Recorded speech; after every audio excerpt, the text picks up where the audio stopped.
Kemunculan Dajjal menjadi salah satu dari sekian banyak tanda-tanda kiamat. Walau begitu, di dalam Al-Quran, Dajjal tidak disebutkan secara jelas. Fitnah Dajjal sangatlah besar sampai-sampai para nabi memperingatkan umatnya mengenai keberadaan makhluk tersebut. Ibnu Umar radhiyallahu anhu berkata, kemudian Nabi SAW berdiri di hadapan manusia, lalu memuji Allah. Dia satu-satunya yang paling berhak dipuji. Kemudian beliau menyebutkan masalah Ad-Dajjal dan bersabda, sungguh aku mengingatkan kalian tentangnya, dan tidak ada seorang nabi pun kecuali telah mengingatkan kaumnya tentang Dajjal itu. Sungguh Nabi Nuh alaihissalam telah mengingatkan kaumnya, akan tetapi aku katakan kepada kalian tentangnya, yang para nabi sebelumku belum pernah mengatakannya, yaitu bahwa Ad-Dajjal itu a'war, buta sebelah matanya, dan sesungguhnya Allah tidaklah buta sebelah. Hadis riwayat Bukhari. Dajjal sangatlah hina di mata Allah. Dengan demikian, hanya orang-orang yang benar-benar beriman yang dapat selamat dari fitnah Dajjal. Meski berbahaya, mengapa tidak ada ayat yang menyebut tentang Dajjal dalam Al-Quran? Nama Dajjal terlalu hina dalam kitab suci Al-Quran, mengacu pada sumber yang sama. Alasan lain tidak disebutkan nama Dajjal dalam Al-Quran ialah sebagai penghinaan terhadapnya, sebagai manusia yang mengaku dirinya Tuhan. Bagi Allah Subhanahu wa Ta'ala, nama Dajjal terlalu hina untuk disebut, terlalu kecil dan tidak berarti untuk diceritakan ataupun diperingatkan tentang pengakuannya.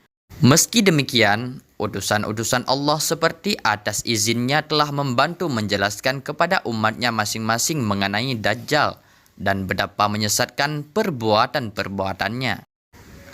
Menyebutkan nama Dajjal dalam kitab suci Al-Quran terlalu hina bagi keagungan Allah Subhanahu wa Ta'ala.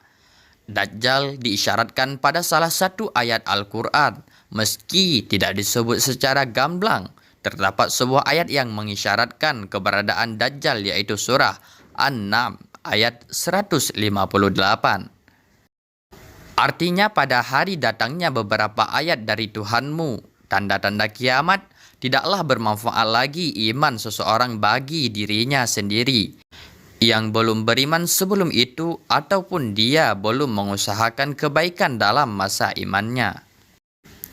Menurut riwayat Abu Isa At-Tirmizi dari Abu Hurairah, Rasulullah SAW bersabda, ada 3 hal yang apabila telah muncul terjadi, maka iman seseorang yang sebelumnya tidak beriman tidak bermanfaat bagi dirinya, atau ia tidak mengerjakan kebaikan dalam masa imannya. Dajjal, Dabbah, dan terbitnya matahari dari barat. Menurut At-Tirmizi, hadis ini hasan. Kedatangan Nabi Isa alaihissalam untuk membunuh Dajjal. Nabi Isa alaihissalam akan turun ke bumi untuk membunuh Dajjal, sebagaimana tersemat dalam hadis. Sementara itu, pada Al-Quran diterangkan dalam surah An-Nisa ayat 157 sampai 159. Dan karena ucapan mereka, sesungguhnya kami telah membunuh Al-Masih, Isa putra Maryam, Rasul Allah.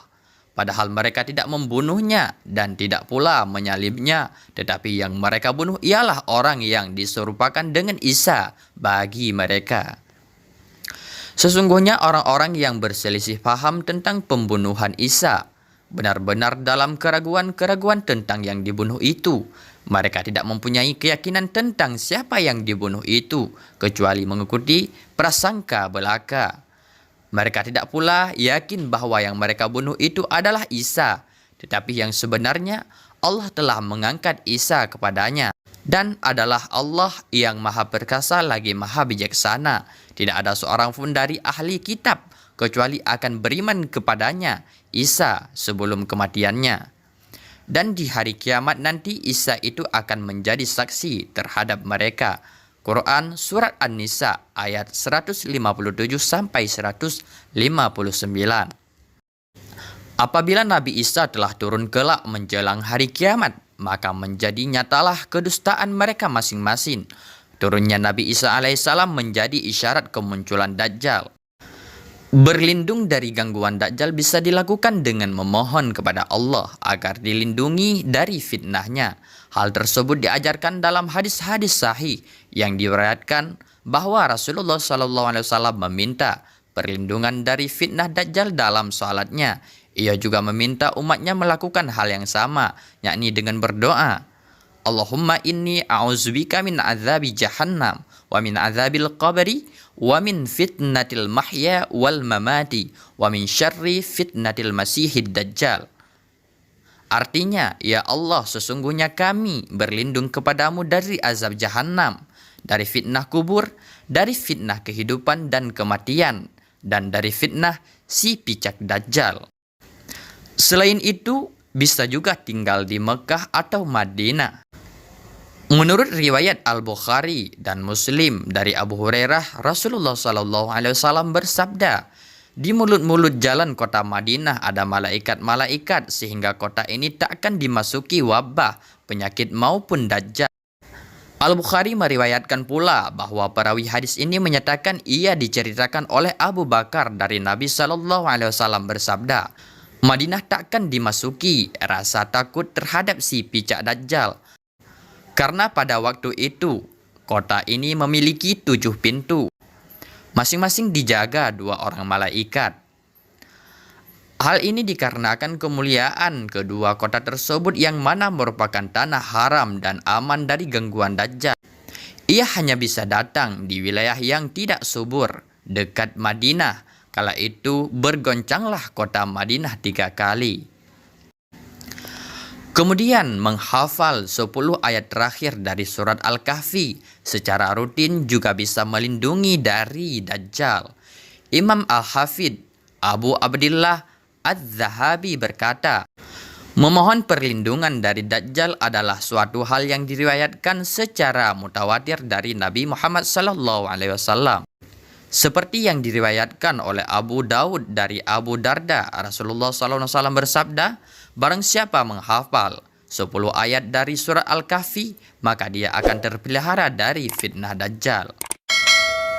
Nah, beginilah kisah-kisah Dajjal dan kisah-kisah kedatangan Nabi Isa alaihissalam untuk membunuh Dajjal. Juga cara berlindung dari gangguan Dajjal. Mungkin ini saja kisah sejarah Dajjal hari ini. Admin pamit dulu, sampai jumpa kembali.